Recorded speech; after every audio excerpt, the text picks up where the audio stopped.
Vamos a continuar con la lectura bíblica matutina de este día y tomaremos el capítulo 9 del segundo libro de Samuel. Daremos lectura del versículo 1 al 13, que es prácticamente todo el capítulo 9.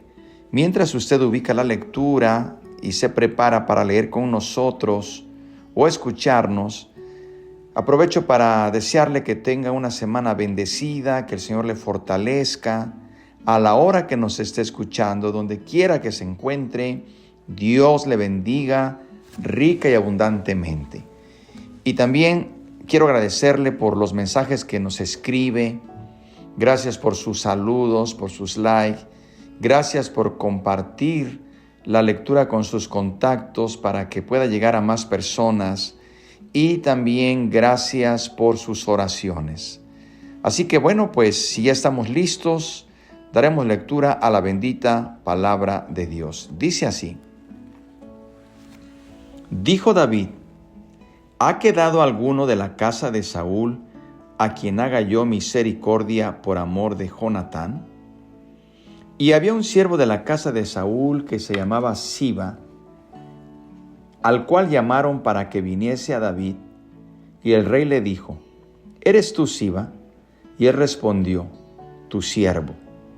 El rey le dijo: ¿No ha quedado nadie de la casa de Saúl a quien haga yo misericordia de Dios? Y Siba respondió al rey: Aún ha quedado un hijo de Jonatán, lisiado de los pies. Entonces el rey le preguntó: ¿Dónde está? Y Siba respondió al rey: He aquí, está en casa de Maquir, hijo de Amiel, en Lodebar.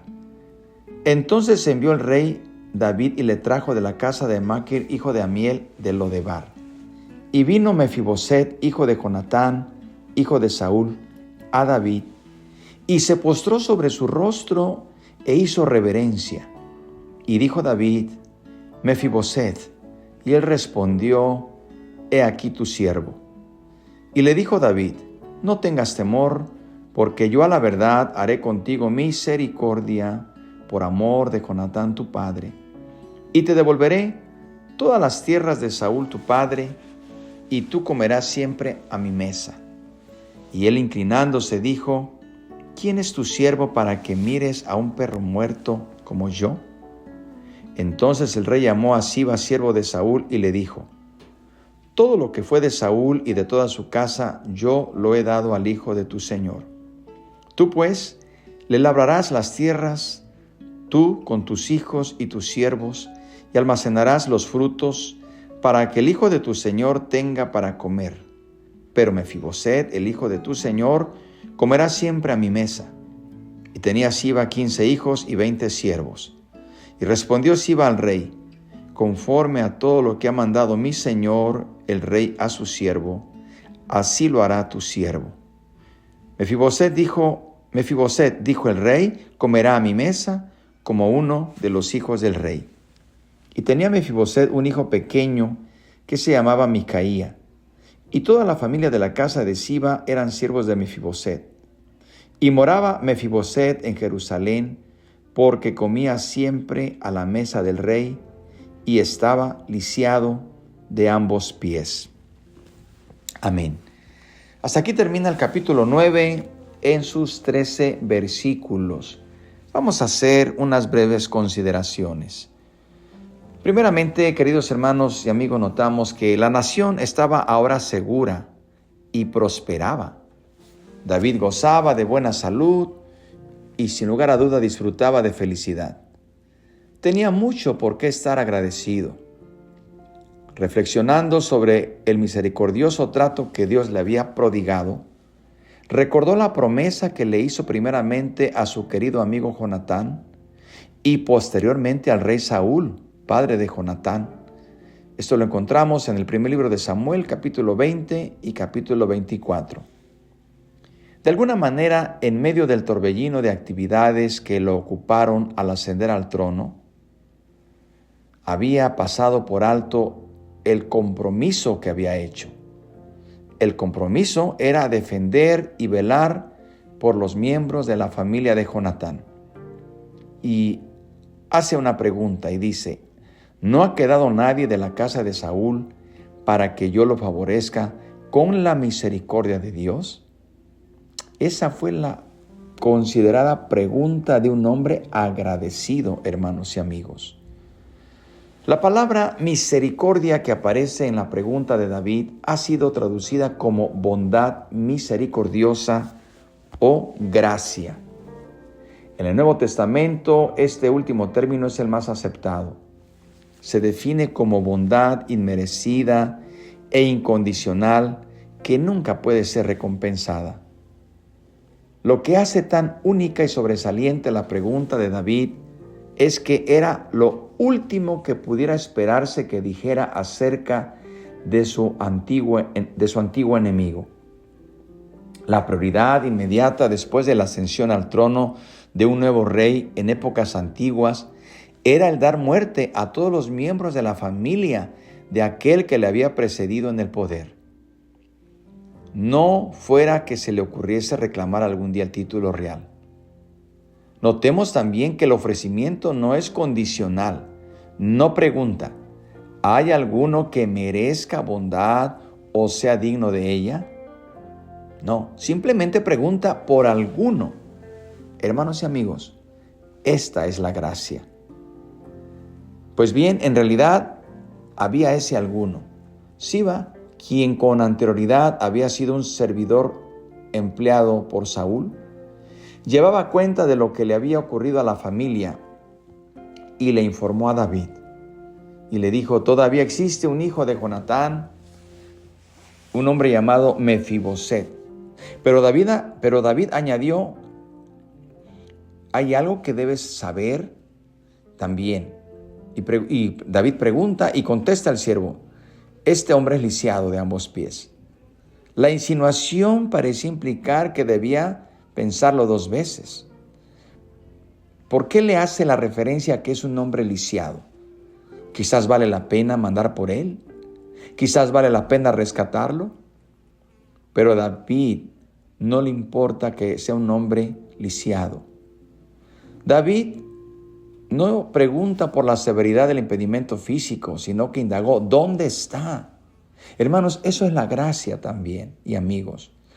Es la gracia que Dios ha aplicado en nuestro corazón, sin importar lo que somos, nuestra triste condición, aún sin serle útiles, aún sin ser instrumentos útiles para Él nos manda a llamar, tal y como nos encontró.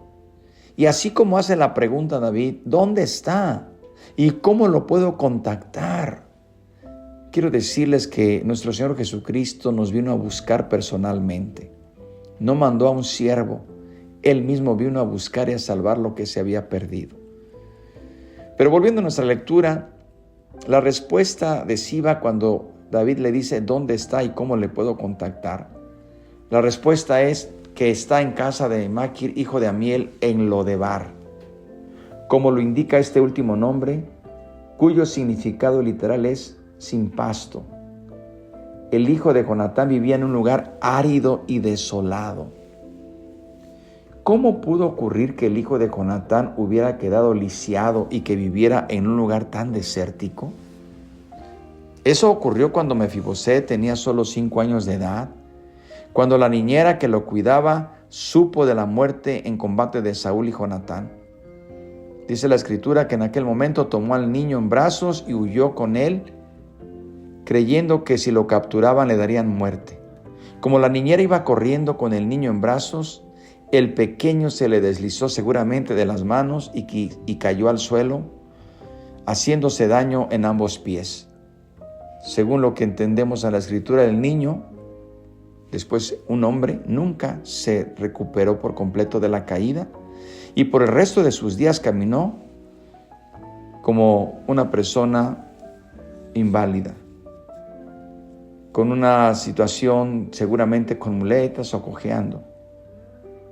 Podemos imaginar la sorpresa y hasta el terror de Mefiboset cuando, tras años de ocultarse en ese desértico lugar, un representante del rey llegó de improviso a su puerta para decirle que el soberano quería verlo a la mayor brevedad. Traído apresuradamente a su presencia, el hijo de Jonatán echó a un lado sus muletas seguramente y se postró delante del rey, quien le aseguró que no tenía nada que temer.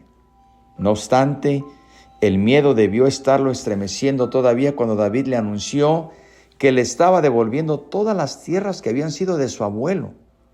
Y le dijo también que mientras viviera sería invitado permanente a la mesa real y tratado como uno de la familia.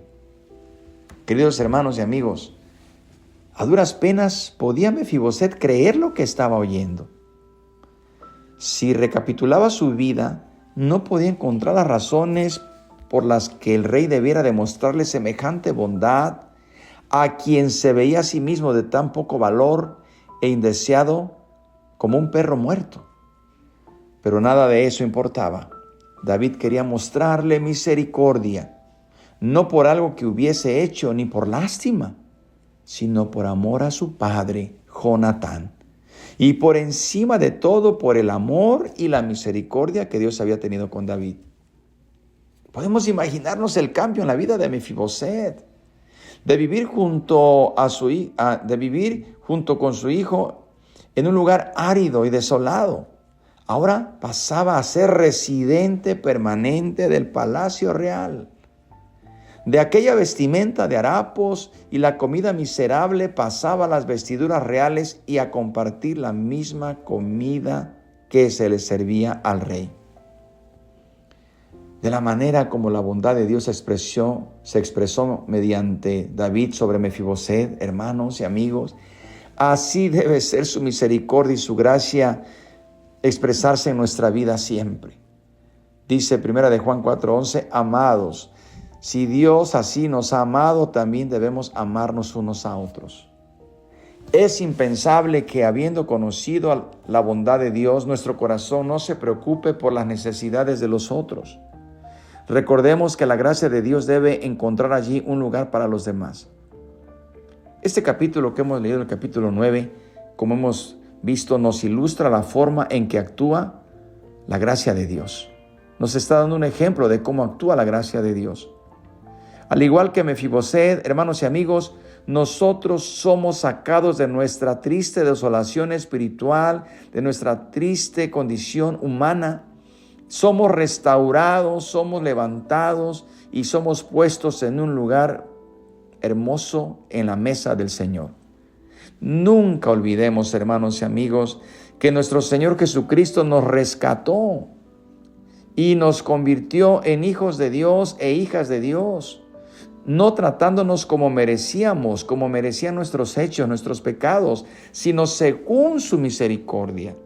Como dice Romanos 5:20, pero la ley se introdujo para que el pecado abundase, mas cuando el pecado abundó, sobreabundó la gracia.